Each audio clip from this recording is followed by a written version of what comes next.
సీమ ప్రజల కష్టాన్ని దోచుకున్న రాక్షసులు జగన్ కుటుంబ సభ్యులు మండిపల్లి రాంప్రసాద్ రెడ్డి.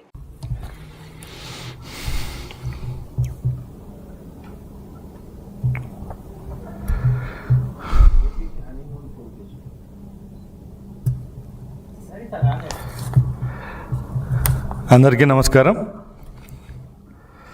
రాష్ట్ర ప్రజలందరికీ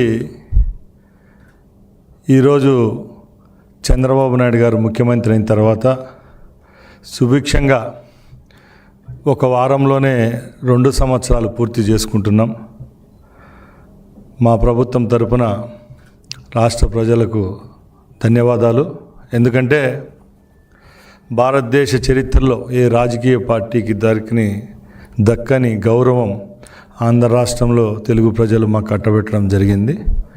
అదే బాధ్యతగా ఈరోజు మేము కూడా సుపరిపాలన అనేది ఎలాగుంటుందో అది అందిస్తున్నామనే దానికి చెప్పేదానికి కూడా ఈ వేదిక నుంచి నాకు చాలా సంతోషంగా ఉంది. పెద్దలు, అనుభవజ్ఞులు చంద్రబాబు నాయుడు గారి నాయకత్వంలో ఈరోజు ఇక్కడ కూర్చొని మాట్లాడుతున్నామంటే ఈ 24 నెలల్లో రాష్ట్రంలో ఎప్పుడూ లేని విధంగా సుభిక్షంగా సంతోషంగా ప్రజలు ఉన్నారు. సుమారుగా 20 లక్షల రూపాయల పెట్టుబడులకు శ్రీకారం చుట్టడం జరిగింది. అధోగతి పాలైన రాష్ట్రాన్ని గాడిలో పెట్టి అభివృద్ధి వైపు నడిపిస్తున్న మా ముఖ్యమంత్రికి మరొకసారి 2 సంవత్సరాలు ధన్యవాదాలు తెలియజేసుకుంటున్నా. ముఖ్యంగా ఈరోజు ఈ పాత్రికేయ సమావేశం ఎందుకంటే మన రాష్ట్రంలో ఏ రాష్ట్రానికి లేని అపోజిషన్ లీడర్ ఒక ఆయన ఉన్నారు. హనీమూన్ నాయకుడు అంటారు ఆయన్ను.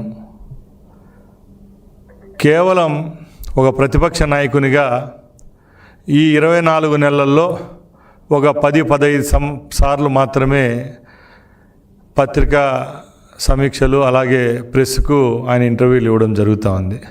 దానిలో ప్రతి ఒక్కసారి బయటకు వచ్చినప్పుడల్లా ఒక్కో విషయాన్ని పాత సారాయిని కొత్త సీసాలో పెట్టి మార్కెటింగ్ చేసినట్టు రాష్ట్రంలో గత 40 సంవత్సరాల్లో జరిగిన సంఘటనలు ఈ రాష్ట్రంలో ఉన్న ప్రజలకు తెలియవన్నట్టు కొత్తగా ప్రజల మీద రుద్దే పరిస్థితి తీసుకొచ్చిన ఘనత ఆనాటి ముఖ్యమంత్రి ఈరోజు ప్రతిపక్ష నాయకుడు జగన్మోహన్ రెడ్డి గారికే దక్కింది.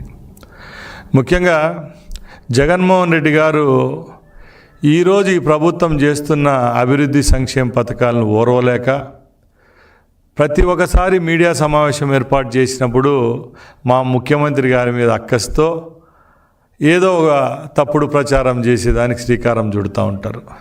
కొత్తగా లేటెస్ట్గా 4 రోజుల ముందు ఆయన ఇంగ్లాండ్ టూరు ముగించుకొని వస్తానంటే ఒక ప్రెస్ మీట్ ఏర్పాటు చేయడం జరిగింది.